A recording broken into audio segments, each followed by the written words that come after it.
siempre, Señor, deseando, Padre, que en nuestro corazón, en nuestra vida, en nuestra alma no encuentres nada que nos avergüence delante de ti. Amén. Ninguna mancha, Señor. Por eso venimos a ti, Señor, humildemente, a pedirte perdón por cualquier falla humana, por cualquier cosa que ha sido incorrecta en nuestra vida, Padre, que tú nos perdones. Amén. Que tú nos ayudes, Padre, Amén. a siempre, cada día, honrar tu palabra en una vida, en un caminar, en un testimonio limpio, Señor. Porque tu palabra dice: vosotros sois cartas abiertas y leídas de todos los hombres. Amén. Que siempre en nuestra vida esté, Señor, un caminar limpio, sin mancha, Señor. Circuncida nuestra mente, Gloria al circuncida Señor. nuestra alma, circuncida nuestro corazón, circuncida nuestros labios, Señor, Amén. para Señor. que nada innecesario, torpe, salga de nuestra boca. Sí, Señor. Que nos ayudes a mantenernos, oh Dios, íntegros, en una integridad, mirando siempre, examinando tu palabra, tus mandamientos, Señor, sabiendo, Dios, que siempre hay una gracia tuya inmerecida. Amén. Por la sangre preciosa de Jesús, que nos limpia de toda maldad. Confesamos delante de ti nuestros errores, nuestros pecados. Confesamos nuestras debilidades, Señor. Reconocemos nuestras fallas humanas, para que tú nos limpies, para que tú nos Amén. sabiendo que somos humanos. Tú conociste lo que es el hombre en esta vida. Amén. Tú conoces la debilidad de la carne, porque tú, siendo Dios, te hiciste hombre y anduviste velado en carne. Y conoces el aguijón de la carne, Señor. Y por eso tú sabes compadecerte de nuestras debilidades. Permítenos, Señor, tomar tu santa y bendita palabra para meditar en esta mañana, y que tu palabra sea de bendición a mis hermanos, bendición para cada uno de nosotros, Señor, porque tu palabra es vida, Señor. Gracias, Padre bendito. Gracias, escucha nuestra oración, porque te lo pedimos en el nombre de nuestro Señor y Salvador Jesucristo. Gloria a Dios. Amén y amén. Lectura de Colosenses, capítulo 1, versículo 15. Él es la imagen del Dios invisible, Amén. el primogénito de toda creación, Amén. porque en Él fueron creadas todas las cosas, las que hay en los cielos, las que hay en la tierra, visibles e invisibles, sean tronos, sean dominios, sean principados, sean potestades. Todo fue creado por medio de Él y para Él. Amén. Y Él es antes de todas las cosas, y todas las cosas en Él subsisten.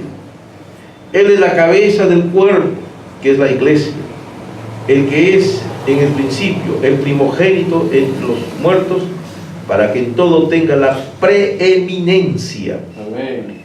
Por cuanto agradó al Padre que en Él habite toda la plenitud, y por medio de Él reconciliar consigo todas las cosas, así que las que están en la tierra como las que están en los cielos, haciendo la paz mediante la sangre de su cruz. Amén, Señor. Que Dios bendiga su santa palabra. Pueden tomar asiento, pónganse cómodos para entrar a una meditación de la palabra de Dios.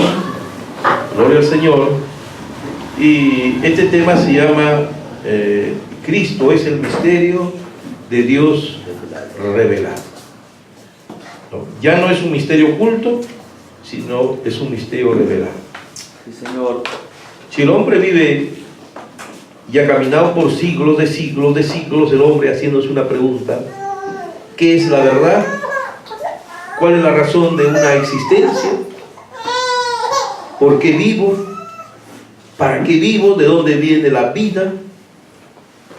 ¿Quién soy? ¿De dónde vengo? ¿A dónde voy? Porque esta vida tan bonita, pero tiene su fin trágico, la muerte, con una opción que parece que al final llega a la nada. Y el hombre vive en la angustia de estar en la vida y que la vida en cualquier momento se va, entre el ser y la nada. ¿Cuántas cosas que angustian al hombre, al alma del hombre? Que es un tema incluso de la filosofía existencialista, de la existencia auténtica y la inauténtica. Muy bien. ¿Cuánto agradecemos a Dios nosotros los cristianos? Amén. Que cuando Dios nos revela a nuestro corazón el misterio de la vida,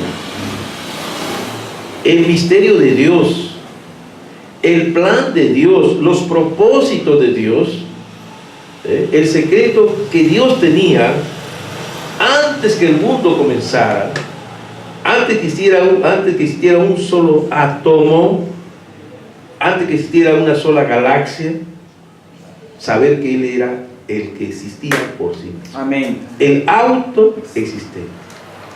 En el principio era Elohim, el autoexistente. La palabra Elohim significa el que existe por sí mismo. Gloria a Dios. Amén. Así que Él es el único. Él es el principio de todos. Para los ateos, para los materialistas, ellos creen que es la materia. Una materia que estaba ahí en un caos, en un desorden, y que por ciertas leyes internas de la misma materia, que ellos le llaman la dialéctica, ellos creen que esa es la explicación que le dan a toda la existencia, a toda la belleza de la creación. Una materia, pero que tiene sus leyes, ¿no? Así explican ellos, ¿no? Y de acuerdo a que los materialistas pues, se dan cuenta pues, que en la materia hay leyes, que en la naturaleza hay leyes, que en el universo hay leyes, ¿no? Y a eso le llaman la dialéctica. Pero es una forma de negar a Dios, porque la verdadera dialéctica es Dios. Dios es la inteligencia superior que ellos no la quieren admitir. Señor, aleluya. Por eso hablan de la dialéctica. Porque si emitieran una inteligencia superior, tendrían que admitir a Dios. Entonces, para su racionalidad, para su necedad, ¿no? Es mejor decir, bueno, hay una materia con unas leyes dialécticas. Esa es la explicación que hace el marxismo, el materialismo dialéctico, y el cientificismo, y el positivismo social, y todas esas leyes, y todas esas corrientes modernas, ¿no? Que hoy han inundado al mundo, y que hacen que un hombre o un joven, cuando estaba niño, en su entorno familiar o de su comunidad, iba a una iglesia y algo tenía una idea de Dios, pero después comenzó a encontrarse con todo el conocimiento de la ciencia, y entonces comenzó a considerar que la ciencia es su Dios, y que lo que la ciencia le dice es el Magister Dixe de hoy, ¿no? Y cuando van a la universidad y lo llenan con todas las teorías del materialismo, del psicoanálisis de Freud, el materialismo dialéctico de Marx, entonces él termina diciendo pues que la religión es una cosa de viejitos, que no hay Dios, y se cree un ser especial. Pero un día se da cuenta él que no es así. Y entonces agradecemos a Dios que a nosotros nos ha dado un don superior a cualquier razonamiento humano. Es un don superior, pero que se expresa en humildad. Es un don superior, ¿no? Es la fe, y la fe es revelación. Así es, amén. Por eso la Escritura dice, por gracia sois salvos por la fe. Amén. Porque este don de Dios, este regalo de Dios, la fe, que es una luz, te permite alcanzar la gracia de Dios. La gracia de Dios está al alcance de cualquier hombre, pero solamente la fe te permite aceptar. Y eso no de vosotros. O sea, la fe no es un esfuerzo intelectual. La fe no es un esfuerzo intelectual. Puede ser un hombre intelectual y tiene fe, o puede ser un analfabeto y tiene fe, pero lo intelectual del hombre no tiene nada que ver con la fe. Porque si la fe fuera un asunto intelectual, entonces solamente los intelectuales serían salvos. Pero Dios, que es justo, deja su gracia al alcance de todos. Sí, Señor, amén. Del intelectual, del científico, del culto, del erudito o del más sencillo analfabeto. Dios es el verdaderamente democrático. Dios es el auténticamente comunista, porque Él sí da su igualdad verdadera, no la igualdad hipócrita de la política, la igualdad hipócrita de las teorías, ¿no? Porque todas las políticas han demostrado ser pues un manto de hipocresía, Amén, amén. donde el que tiene el poder lo usa para él y él lo ve para su grupo, y el resto que viva como pueda. Y si se resienta, le meto pues a la fuerza, pues a la guardia pretoriana para imponer el orden en el mundo. Eso es lo que hacen los poderosos, ¿no? En cualquier parte del mundo, en cualquier sistema, sea capitalista, comunista, ¿verdad? Bueno, pero en Dios sí es justo, porque Dios da su gracia, Dios da sus principios de justicia a todos por igual, de tal manera que la gracia de Dios está al alcance de aquel que quiera. El potentado, el aristócrata, el intelectual, el erudito, pues que baje de su pedestal, que se humille un poco a Dios para que reciba, ¿no? Para el humilde es más simple, porque el humilde no es difícil creer. Gloria al Señor. Pero si el humilde se llena de orgullo porque ya tiene un poquito de fe, más bien se va a ir al otro extremo equivocado. Todas esas cosas son, todos esos peligros corren los seres humanos. Amén. En el camino de alcanzar la gracia, la misericordia, la salvación. Gloria al Señor. Amén. Así es. Entonces Dios, el Todopoderoso, el Elohim, el que abarca todo, el Rey del universo, el Rey de la creación, el que controla todo, los asteroides, los planetas, todo lo que hay en los cuerpos celestes, todo, nada escapa a su control. El microcosmo, el macrocosmo, desde el protón, el electrón, el neutrón, todo, las leyes de la naturaleza, de las plantas, animales, nada escapa a su control. Ni las hojas de los árboles, ni el viento, nada escapa a su control. Y si el hombre logra entender esto y confiar en ese Dios, Dios nunca va a defraudar. Dios nunca va a decepcionar a ningún hombre o mujer que confíe en Él y que guía su vida de acuerdo a los designios de Dios. Amén, hermanos. Amén. Gloria a Dios. Ahora ese ser creador, ese Elohim que abarcaba los cielos, el espacio infinito, el tiempo infinito, ese Elohim que abarcaba la eternidad, Él tenía atributos que tenía que expresar. En Él estaban muchos atributos que tenía que manifestarse. El amor, el atributo de ser padre, y eso, el atributo de ser hijo, el atributo de ser salvador, sanador. Muy bien, todos esos eran atributos de Dios, ¿verdad? Entonces esos atributos tenían que desplegarse. Ese es el gran misterio de Dios. En Dios había propósitos. Señor, amén. Que en este mensaje, Cristo, el misterio de Dios revelado, el profeta, guiado por el Espíritu Santo, nos lleva a captar estos grandes atributos de Dios. Estos grandes atributos de Dios. Este misterio de Dios. Lo que Él quería expresar en el mundo. Es algo tan hermoso. Por eso que los seres humanos sin revelación no entienden nada. Amén. El pueblo de Israel durante siglos esperaba a un Mesías. Pero cuando el Mesías vino, que era la manifestación del atributo de Dios de ser hijo y de ser salvador y de ser redentor, y que todos los atributos se manifestaron a través del Hijo. Aleluya, Señor. Pero cuando Él se manifestó, estaban ciegos, lo rechazaron. Y hasta hoy los judíos rechazan a Jesús y no pueden admitir que es el Mesías. Tú no puedes discutir con un judío para hacerle ver que Jesús es el Mesías, porque va a terminar blasfemando del Espíritu Santo, blasfemando del Evangelio, blasfemando del mismo Jesús, ¿no? Porque ellos están ciegos. Y mientras no se conviertan al Señor, mientras Dios no les quite el velo, pues ellos van a seguir siendo ciegos. Amén. Pero los que no tienen ceguera pueden mirar en el plan de Dios, pueden mirar todo este plan de Dios desde Génesis hasta Apocalipsis, y pueden ver cómo todo eso se cumplió.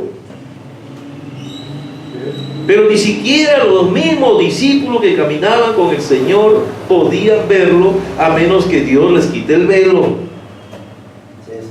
Eso lo encontramos en Mateo capítulo 16, versículo 13, hacia adelante, ¿no? Ellos tenían la misma idea que tenían los judíos, los fariseos, el pueblo de Israel en esos tiempos. Decían, es un profeta. Porque el mismo Jesús se manifestaba como un profeta. Él decía, el Hijo del Hombre. Y cuando Jesús decía, yo soy el Hijo del Hombre, estaba diciendo que él era un profeta. Él nunca le dijo abiertamente al pueblo de Israel, yo soy el Mesías, yo soy el Cristo. Nunca les dijo. Algunos decían, ¿será este el Mesías? Pero no estaban seguros. Sus discípulos tampoco. Tampoco, porque cuando les preguntó, ¿quién creen ustedes que yo soy? Ellos tenían problemas para identificarlo como el Cristo. Cristo era el Mesías, el ungido, el Mesías prometido al pueblo de Israel. De ahí la respuesta de ellos. Unos dicen que eres Elías, Jeremías o alguno de los profetas. ¿Y vosotros? ¿Quién decís que soy? Ya pues, podían haberse puesto a pensar como los hombres de ciencia cuando tratan de resolver un problema, formular hipótesis, razonar, y nunca habían llegado a reconocer o a saber o a entender quién era Él. Porque no se puede jamás entender el misterio de Dios a menos que Dios mismo te lo revele. Aleluya. Por eso hubo uno nada más, uno de ellos, famoso, conocido este texto, que se llama la confesión de Pedro, le llaman, ¿no? Amén. La declaración de Pedro. Confesión de Pedro es como decir la declaración, el testimonio de Pedro, también se podría hablar, ¿no? Son sinónimos.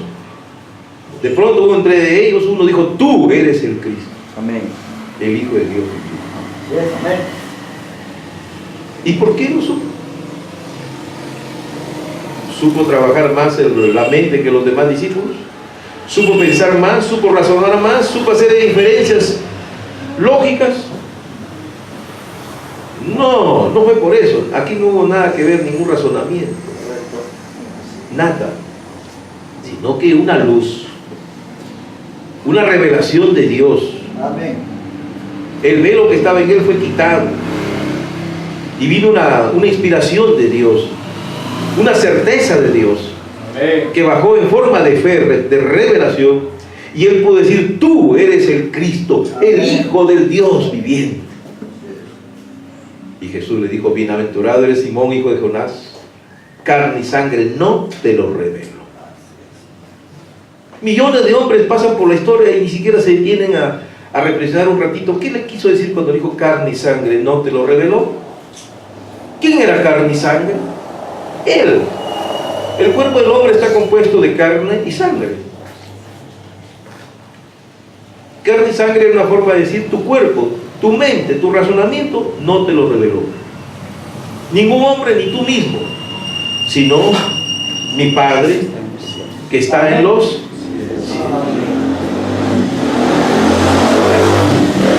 Así que cuando hablamos sobre la base, sobre la piedra, la roca, sobre cuál está edificada la iglesia,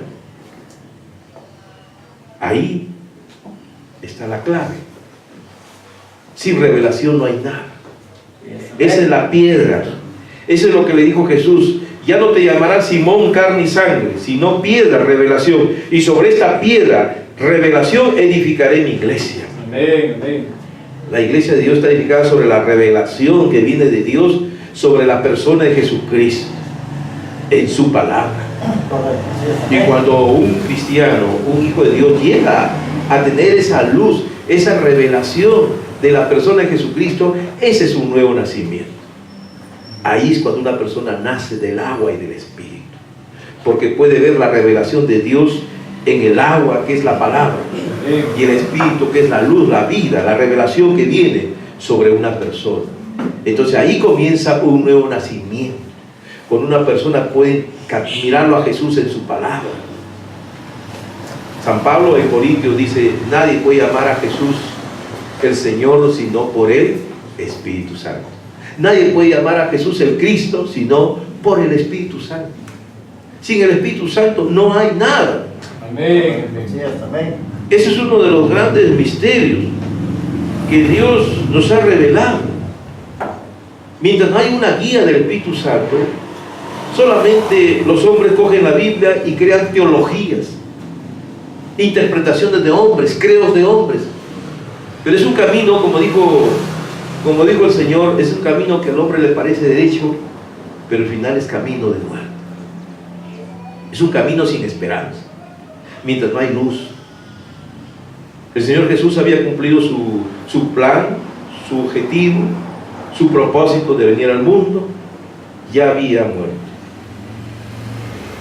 y había resucitado al tercer día. Ya había un testimonio que estaba por ahí, llevado por unas mujeres que testificaban a sus discípulos que Él había resucitado. Y aún en sus discípulos estaba todavía la duda: ¿será cierto? ¿No será cierto este testimonio? ¿Cómo será? Ahora, así encontró a algunos dos que estaban en camino de Emaús. Amén. Y miren cómo ellos, llenos de dudas, no estaban seguros. Dicen, pero no sabemos. Dicen que ha resucitado, pero no nos consta. El hombre sin luz. Y Jesús le reprocha lo que Él les dijo a los judíos y que tampoco los judíos hicieron: escudriñad las Escrituras, porque en ellas os parece que tenéis la vida eterna.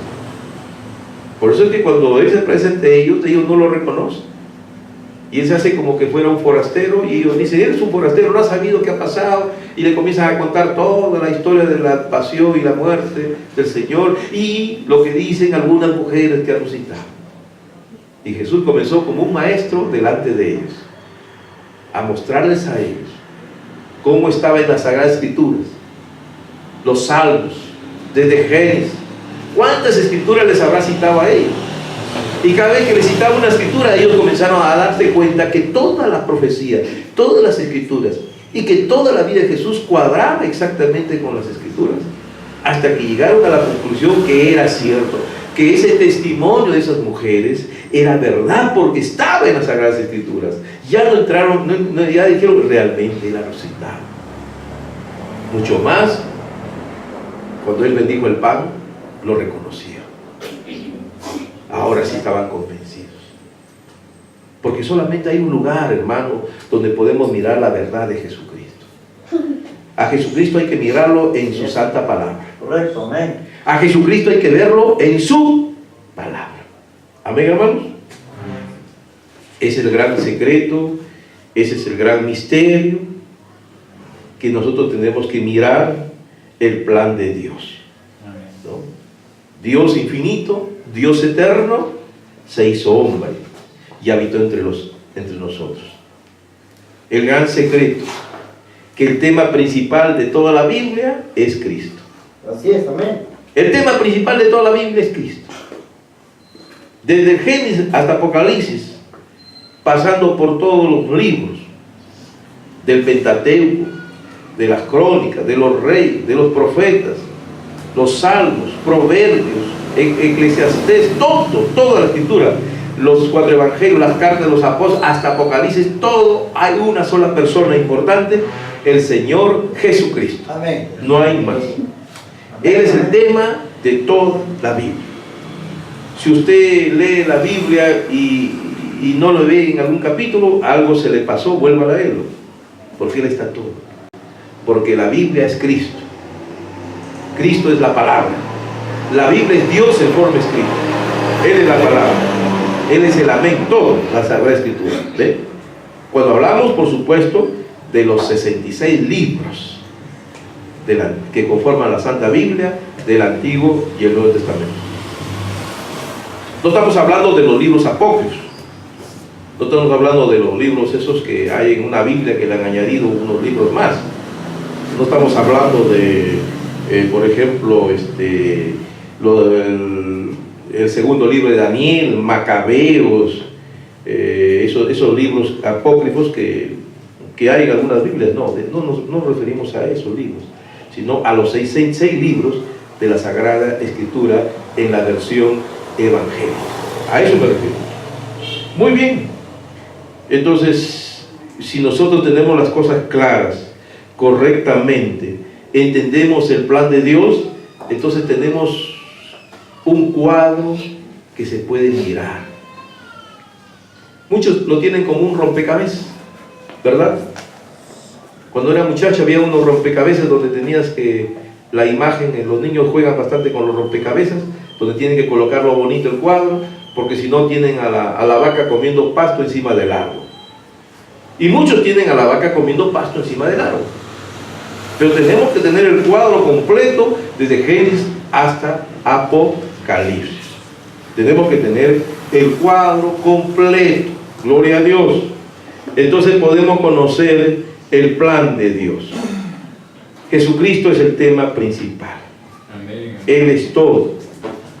Todo, la Biblia, desde Génesis, los profetas, todo. Ahora, a veces miramos para ver las cosas de Dios en este mundo, tenemos que mirar los contrastes, ¿no? Se requiere la noche para saber que hay luz, ¿no? Se requiere el frío para saber que hay calor. Entonces, el mundo es un mundo de contrastes. Se requiere un vaso de honra para ver hay, por ejemplo, mujeres. La mujer inmoral está ahí para mostrar a la mujer virtuosa.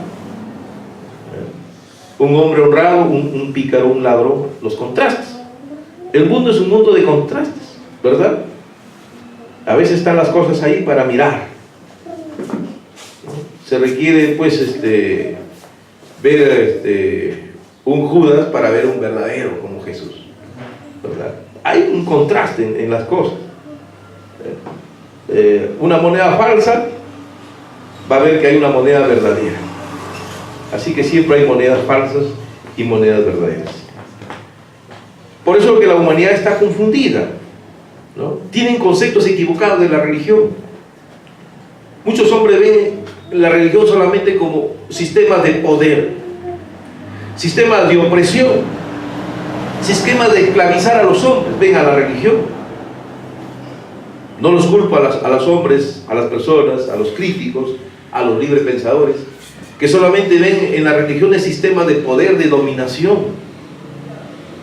Porque los hay. Porque mucha gente, en nombre de Cristo, ha hecho crímenes, ha asesinado a través de la historia. Usando el Evangelio han hecho atrocidades, han perseguido y han provocado tremendos crímenes. La Inquisición, por ejemplo, usando la religión, ha hecho poderes, enormes poderes de dominio mundial, de esclavitud. Entonces se entiende que mucha gente desconfía. Las profecías incluso dicen que antes de la venida del Señor se formará un gran poder que engañará a todo el mundo en nombre de la religión, ¿no? Será la bestia, el anticristo, pero vendrá diciendo, en Tesalonicenses dice que estará en el templo de Dios, haciéndose parecer Dios, hablando de Dios, hablando de Cristo, con la Biblia en la mano, pero para hacer un sistema de engaño, para obligar a la gente a aceptar la marca de la bestia. Entonces, eso también existe en el mundo, no podemos negarlo. Entonces, no todo el que habla de religión es un hombre sincero y honesto, pues el mundo está lleno de farsantes, ¿no? Jesús mismo habla de eso. Jesús vio que ese mundo de engañoso vendría, ¿no? Jesús dijo, muchos vendrán y dirán, Señor, ¿no predicamos en tu nombre? ¿Verdad? ¿No profetizamos en tu nombre? Y yo le diré, apartado de mí, hacedores de maldad. Entonces, la religión, el mundo religioso está lleno de gran falsedad. Bueno, esa es la moneda falsa, pues. Pero también hay verdaderos hijos de Dios, verdaderos predicadores, verdaderas iglesias, verdaderos hombres que ciertamente predican el Evangelio con honestidad, con sinceridad de corazón. Correcto. Sí. También hay los verdaderos, ¿no? Jesús, la Biblia habla de los verdaderos profetas y de los falsos profetas. Jesús habla de los falsos profetas en Mateo 24, y en Mateo 23 te habla de los verdaderos profetas que va a enviar. Y que van a ser perseguidos, muertos, y la gente creyendo hacer un servicio a Dios incluso los van a matar. Entonces, en el Evangelio, en la Biblia, Está todo, hermano. Gloria a Dios. Amén. Amén. Entonces, la palabra cristiano significa ser como Cristo. No solamente un cristiano de nombre. ¿Por qué me dicen Señor, Señor? Dice, y no hacen mi voluntad. No todo el que diga Señor, Señor entrará en el reino de los cielos, sino el que haga la voluntad de mi Padre. Amén. Entonces, en este mensaje queremos hablar del propósito triple de Dios. El misterio de Dios es triple. Hay un propósito triple en el misterio de Dios. El primer propósito de Dios es revelarse al pueblo. No podía hacerlo como el gran Elohim, el gran Jehová, que abarca los cielos y la tierra, y todo eso es muy complicado. Entonces, él amaba ser padre, porque él era un padre, él es el padre por haber sido el creador de todo. Pero la única manera que él pudo expresarse, él, es viniendo a ser hijo de un hombre. Por eso es que Jesús continuamente decía, el Hijo del Hombre. Ellos no sabían lo que estaba hablando. Entonces, él quería expresarse a sí mismo. Ese fue uno de sus 3 grandes propósitos. Expresarse a sí mismo, identificarse a sí mismo con los seres humanos, para revelarse a sí mismo en Cristo. Entonces, para cumplir ese propósito de revelarse al pueblo, él tuvo que hacerse un hombre, como nos revela la palabra en San Juan 1. En el principio era el Verbo, Elohim, el creador de todo. Amén. El Verbo era con Dios, el Verbo era Dios. Y en San Juan 1:14 nos dice, el Verbo se hizo carne y habitó entre nosotros. Ahí cumplió el primer propósito. Ahora, el segundo propósito era tener la preeminencia en su cuerpo de creyentes, en su novia, para que él pudiera vivir en las personas, tener la preeminencia. Una palabra preeminencia significa el primer lugar. De tal manera, hermanos, que en una iglesia el primer lugar no es el pastor. El primer lugar en la iglesia siempre es el Espíritu Santo. Amén. El El primer lugar en la iglesia siempre es Cristo. Yes, amén. Eso que tiene que estar siempre bien claro. Amén.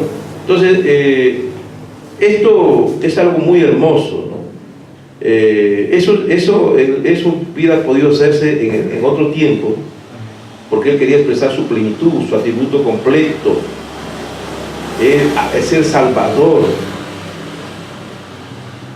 Ser Salvador es otro misterio, ¿verdad? ¿Cómo podía ser Salvador si no había algo perdido? Entonces aquí viene pues lo que pasa ya en el Edén. Dios dejó a nuestros primeros padres en la libertad.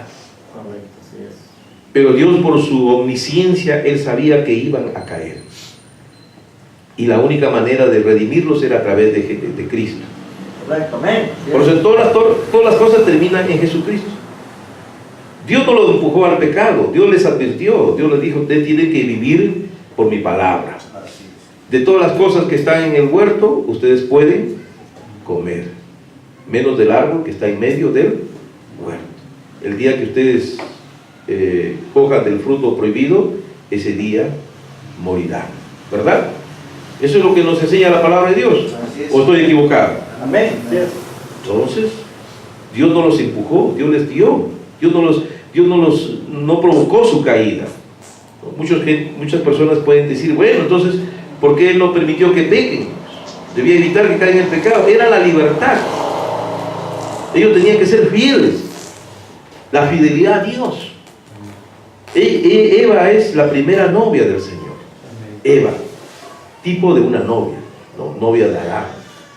La primera iglesia la formaban 2 personas, ¿no? Pero esa Eva va a caer, y el pecado de Eva fue adulterio. El pecado original fue adulterio. La caída del hombre vino por un adulterio. Vamos a decir más claramente, por 2 adulterios. Uno natural y un adulterio espiritual, ¿no? El adulterio natural fue el amorío con ese ser que estuvo allá en el Edén, ¿no? Del cual tuvo un hijo en adulterio que fue Caín. Y el adulterio espiritual es la infidelidad a la palabra de Dios, cuando quebrantó la palabra del Señor. Pero eso ¿qué trajo? Eso trajo un cuadro muy oscuro, porque para el ser humano ya no hubiera habido esperanza, ¿verdad? Ya no hubiera habido esperanza, porque cayeron, ¿no? Bueno, entonces eso trajo el tercer propósito de Dios.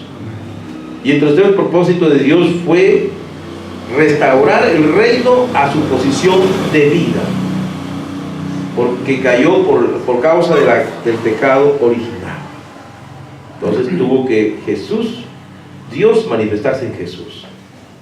Y Jesús era el Cordero perfecto para el sacrificio, para la obra de redención. Qué cosa tan hermosa este misterio de Dios, ¿verdad? Si usted lo puede mirar desde el Génesis, no hay esperanza, la paga del pecado es muerte. Si el día que comas tú del fruto prohibido, ese día morirás. Comieron del fruto prohibido, se vieron desnudos, no había esperanza para ellos, avergonzados delante de la presencia de Dios. Dios tuvo que tomar un animal inocente, quitarle su piel para cubrirlos. Algo tenía que morir para cubrir el pecado. Por eso es que por revelación Abel, sabiendo que el pecado había traído derramamiento de sangre, Abel siempre por revelación ofreció un cordero. En cambio, intelectualmente, solamente intelectualmente, Caín ofreció un altar muy hermoso, muy bonito, lleno de flores, de colores y de frutos, estéticamente mucho más elegante que el de Abel, pero no era el plan de Dios. Y la mayoría de la gente religiosa simplemente ofrecen la misma adoración de Caín, a través de sus grandes organizaciones, a través de sus grandes tabernáculos, grandes templos, de su elegante teología, de hombres pulidos. Pero es el camino de Caín, un camino estéril, un camino que nunca tendrá bendición, porque no tienen revelación, porque no buscan la revelación de Dios. Tiene que haber revelación. La Escritura dice en Hebreos que por fe Abel ofreció un mejor y más excelente sacrificio que Caín. Entonces, miremos, hermanos, ese plan de Dios. Amén. ¿No? Ese cordero de Abel era un tipo de Cristo. Luego, el sacerdote representa a Jesucristo. En el antiguo pacto, todas esas figuras, el sacerdote, el tabernáculo, representan la gracia de Dios. La construcción de ese tabernáculo en el antiguo pacto, las tres etapas de la gracia: justificación, santificación, bautismo del Espíritu Santo. Las personas en los atrios, los sacerdotes que ofrecían los sacrificios en el lugar santo, y el lugar santífico donde solamente el sumo sacerdote podía ingresar una vez al año. El ofrecimiento del corderito para cubrir el pecado de los seres humanos en el pueblo de Israel. Todos eran tipos y sombras del Señor Jesús. Amén. Pero cuando Él viene, todo hablaba del plan de Dios, de la reconciliación, porque el otro propósito era la reconciliación. La reconciliación. El hombre, por causa del pecado, hubo un abismo entre el hombre y Dios. Con Cristo ese abismo se reconcilia en la cruz. Tenemos que mirar el cuadro, hermanos. Tenemos que tener claro ese cuadro. Por eso todo eso, si nosotros miramos su nacimiento en un pesebre, porque era el Cordero, tenía que nacer en un pesebre. Su bautismo en el Jordán, Juan el Bautista lo presenta, y aquí el Cordero de Dios. Y Jesús sabía que iba a morir. O sea, Jesús sabía para qué había venido al mundo. Por eso lo llevó a una angustia tremenda en el huerto de Getsemaní. Dice que sudó sangre, porque él sabía todo el escarnio, los golpes y la muerte en la cruz, que es una de las peores muertes que un ser humano puede soportar, porque es una muerte por cansancio, por agonía, hasta la asfixia, porque ya no puedes respirar, porque la misma fuerza te va venciendo, y al agachar tu cabeza, tú mismo te ahogas. Es una forma de muerte terrible que los romanos castigaban y ejecutaban a sus enemigos o a todos los peores delincuentes. Se le dio la peor muerte, muerte de maldición. Aún él murió de maldición. Él fue hecho maldito por nosotros. Usted dirá, ¿por qué Jesús hizo maldito y murió con muerte de maldición? Eso es una cosa tremenda, que mucha gente no lo entiende. La ley dice maldito el que muere colgado en madero. Pero Él se hizo un maldito para redimirnos de la maldición de la ley. Él con esa forma de morir nos libera de la maldición de la ley. No solamente nos libera de la maldición de la ley, nos reconcilia con Dios. Y cuando ese soldado lo hiere con esa lanza, de su costado brotan tres cosas: agua, ¿verdad?, sangre y la vida, el Espíritu. Tres cosas brotaron del Señor: agua, sangre y la vida, el Espíritu Santo. La novia del Señor, la iglesia perfecta en su palabra, está conformada de esos tres elementos: el agua, la sangre y el Espíritu Santo. Por eso que la novia verdadera es una novia palabra. Ella viene a ser carne de su carne, hueso de sus huesos, porque se fue sacada de su costado. El agua, que es la justificación, es la fe. Amén. Agua representa el bautismo. Ahí están las tres etapas de la gracia, hermano. Justificación, la sangre, la santificación, porque por ese sacrificio en la cruz nos hizo perfectos. Amén. Y nos hizo santos. Sí, Señor. La iglesia es santa. El cristiano es santo, el cristiano es perfecto, pero no por ningún mérito, no por una obra, no es por cuánto hacemos, cuánto obramos, qué hacemos. No, es gratis. Amén, amén. Gracia es gratis, gratuito es la salvación de Dios. Lo único que nos pide Dios es que si hemos aceptado esa gracia, obremos correctamente. Nuestro obrar debe ser correctamente conforme a esa gracia que Dios ha hecho en nosotros. Los cristianos no obramos para ser salvos. Al contrario, los cristianos que entienden el plan de Dios obran porque ya son salvos. Amén. Entonces es el tercer propósito: restaurar el reino a su debida posesión. Esto se hace ¿por quién? Por el Señor Jesús. Por su amor, por su sacrificio, reconcilia para formar una iglesia, para formar un cuerpo de cristianos donde Él tenga la preeminencia, para formar una novia que ya no cae. Ella no va a ser como Eva. Eva cayó porque dudó la palabra. La novia de hoy no va a dudar la palabra. La novia de hoy, ella va a hacer lo correcto.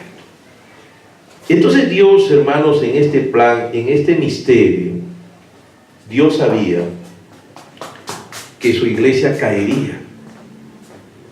Las profecías hablaban de eso a través de la historia, ¿no? Las profecías hablaban que iba a venir un insecto, que iba a venir una plaga a su iglesia, y que esa plaga la destruiría, destruiría toda esa novia representada en un árbol, al cual le vino la plaga de la oruga, del pulgón, del revoltón, de la langosta, y se comería todo, dejándole solamente la raíz, el tronco, todo se comería ese árbol. Ese es el gran misterio. Pero que Dios haría una gran obra de restauración de su iglesia a través de la historia, a través de mensajeros que iban a volver a llevar a la iglesia a una obra de restauración. Comienza con la justificación, la primera etapa de la gracia, que fue obra de Martín Lutero. Por eso Martín Lutero predicó: el justo por la fe vivirá. Luego viene la obra de restauración, de santificación, con el hermano Wesley. Por eso el hermano Wesley predicó de santificación como pocos hombres han predicado. Y Wesley decía: busca la santidad sin la cual nadie verá a Dios. Después vino Pentecostés con la restauración de los dones. Y luego viene Malaquías 4:5 con el mensajero de la restauración completa de la palabra de Dios. Correcto, amén. Ahora la palabra de Dios tiene que estar completamente restaurada. La novia sabe eso. La novia sabe que no puede en la novia ver una pizca de cizaña, de veneno. El veneno son las cizañas, el veneno de la simiente de discrepancia, las discordias, las doctrinas. Pero es vergonzoso decirlo, pero hay que decirlo. Muchos pastores siembran muerte en las iglesias del mensaje. Aún conociendo el mensaje, tiene mayor condenación. Mayor condenación porque el que no conoce, oye, Jesús dijo, mayor condenación tiene aquel que sabe lo que tiene que hacer y lo hace. Sembrar dogmas, sembrar credos de hombres, sembrar toda esta discordia, estas discrepancias que hacen. Entonces, mayor condenación, porque si ellos dicen, oye, yo conozco el mensaje, y sabiendo que conoce el mensaje, siembra discordia, siembra cizaña, siembra cosas que el mensaje dice que no es lo que tiene que tener, porque la novia es novia palabra, por lo tanto ella no puede caerse de una sola palabra, ella no puede mezclar el evangelio con un solo credo de humano, con una sola interpretación del hombre, no puede hacerlo, deja de ser, se cae de la palabra. Por eso es novia palabra, por eso ella no cae en el engaño ecuménico y todas esas cosas que hoy hay. Hay una gran responsabilidad, hermano. ¿Ah? ¿Ve usted? Allá Jesús, esos hombres guardaban la ley, eran fariseos, hasta para comer se lavaban las manos. Ellos eran cumplidores estrictos de la ley. Y Jesús les dijo, vosotros sois de vuestro padre el diablo. ¿Eh? Porque cuando llega él, que era la palabra, lo rechazan. Porque ellos habían creado sus propios dogmas, sus propios credos. Porque ellos habían creado tradiciones que no estaban ni siquiera en la ley de Moisés. Y a veces le ponían más importancia a las tradiciones que habían inventado los hombres por encima de la palabra de Dios. Y Jesús les hizo ver ese error en que ellos habían caído. Por eso lo odiaron. Y los hombres de hoy, que están metidos en estas grandes organizaciones denominacionales, odian este mensaje, porque este mensaje desnuda toda su mentira, todos sus dogmas, todos sus credos, todas sus interpretaciones que ellos le dan a la gente como si fuera palabra de Dios, cuando son sus pensamientos de ellos como hombres. ¿Ve? Eso ya no es novia, pues. ¿Ve? Porque esa es fornicación espiritual. Entonces usted puede entender el gran misterio de Apocalipsis 7:18. La gran ramera es fornicaria, es adúltera. La gran ramera es esa gran organización, esa gran iglesia mundial que a través de los siglos siempre ha engañado a la humanidad con sus dogmas, que son anticristo. Pero esa ramera tiene sus hijas, que son las organizaciones denominacionales que se han formado a imagen de ella y que hoy están volviendo a ella a unirse otra vez en ese gran engaño religioso. Pero hay un pueblo que no será engañado. Hay un pueblo que sabe y tiene la luz de Dios para saber que tiene que ser fiel a Jesús, porque Él es la palabra. Amén. Si tiene un solo adulterio con el pensamiento del hombre y le dan al pueblo las ideas del hombre como si fuera palabra de Dios, una sola palabra, te caes. Una sola palabra. La novia no puede caerse de una sola palabra. Mire, eso lo enseñó el mensajero.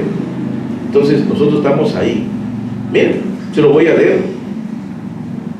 Fornicación espiritual. Estamos hablando de la fornicación espiritual, no la fornicación natural, que también es condenada, ¿no? La infidelidad de una mujer o de un hombre a su esposa es fornicación.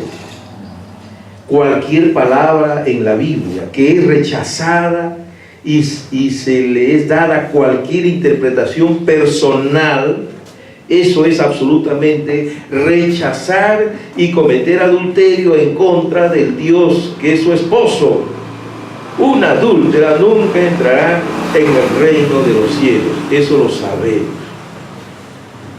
¿Qué cosa dice? Cualquier palabra de la Biblia. Cualquier palabra de la Biblia. No dice cualquier oración. No dice cualquier frase, no cualquier palabra. ¿Y por qué, hermano, dice por cualquier palabra? Porque Eva se cayó de una sola palabra. Allá en el Génesis el pecado fue que ella se cayó de una sola palabra. Dios dijo, morirás. Esa fue la palabra que tenía que ser fiel a ella, que si ella comía del fruto, ella iba a morir, morirás. Y simplemente La serpiente le añadió otra palabrita nada más: no morirás. O sea que no necesitas negar capítulos, versículos. Peor, pues esa gente que niega capítulos enteros, que niegan capítulos enteros de las cartas de los apóstoles. Mucho peor, están en un adulterio.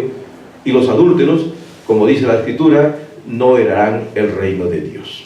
Muy bien. Es algo muy fuerte de decirlo, hermano. Es algo muy fuerte decirlo, pero es lo correcto, ¿no? Es lo correcto.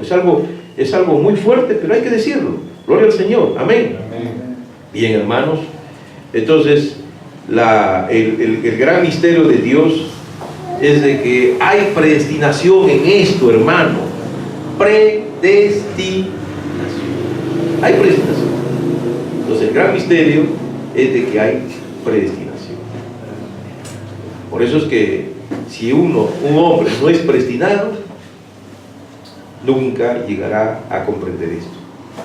Porque el Espíritu Santo es el que revela a la simiente predestinada. La simiente predestinada, cuando el Espíritu Santo le alumbra, ella lo acepta porque es simiente predestinada. Porque vino al mundo ya siendo simiente. Solamente la palabra, el Evangelio, hace lo mismo que hace el agua, la luz, con una semilla. La semilla está en la tierra. Solo está esperando que venga el agua y la luz, ¿verdad? Entonces brota. Pero si no es, nunca va a brotar. Eso es lo hermoso que tiene la revelación de Dios. Así que cada quien agradecido a Dios. No estamos nosotros como mucha gente que dice: oye Dios, tú eres injusto, ¿por qué has hecho las cosas de esta manera? No, estamos aquí agradecidos a Dios porque tú me has hecho trigo. Pude haber sido espina, pero en tu gracia y tu misericordia, tú me has hecho trigo. Tú me has hecho simiente palabra, para poder creer en ti, amar tu palabra, amar tu mensaje y caminar en esta vida de acuerdo a este mensaje. Que Dios le bendiga, hermanos. Hasta aquí vamos a tratar este tema. Como les digo, es un tema muy amplio, es un tema muy extenso, no quiero agotarlos, pero otro día tomaremos la otra parte que sigue. Que Dios le bendiga. Vamos a inclinarnos, vamos a agradecer a Dios este momento tan especial que hemos estado compartiendo su santa palabra. Invito a inclinarse, sus vistas, ser reverentes. Amado Dios, Padre Celestial, te damos las gracias en esta hora, Padre, agradecidos a ti, Señor. Oh Dios, yo te pido, Señor, que aquietes a mis hermanos. Capto un espíritu de cansancio, un espíritu de distracción, un espíritu de falta de concentración, Señor. Como que los negocios de este mundo nos tienen quizás preocupados. Quizás estamos con ese espíritu que, este mensaje que ahora se acaba. ¿Cuándo acaba, Señor? Jamás debe haber nosotros ese espíritu, porque no es la manera correcta. Creo que tú nos has dado 7 días para trabajar y tenemos un día para descansar. Entonces en ese día de descanso tenemos que disponer nuestro corazón para alimentarnos tu palabra. Señor, ayúdanos a cambiar esa actitud incorrecta para tener una actitud más correcta, más reverente a tu palabra. Gracias, Señor. Espero, Padre, que este mensajito haya venido al corazón de mis hermanos y que haya llenado sus corazones y que les sea de bendición. Gracias. Escucha nuestras súplicas, Señor. Ten misericordia de nosotros. Estamos en un tiempo muy difícil porque hay una fuerza maligna que ha venido y ascendido a la tierra como león rugiente buscando a quien devorar. Cuídanos, Señor.